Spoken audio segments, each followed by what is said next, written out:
Napatanong ka na ba kung gaano ka kamahal ng Diyos?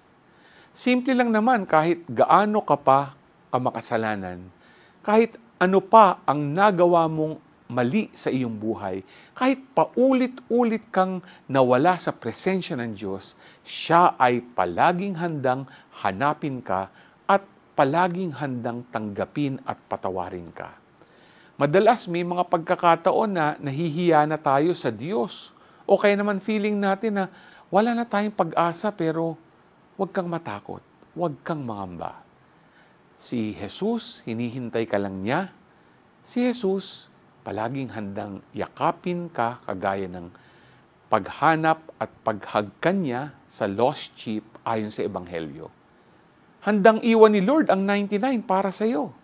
Kaya naman, bigyan mo ang sarili mo ng panibagong pag-asa na maramdaman ang pagyakap ng Diyos. G ka ba?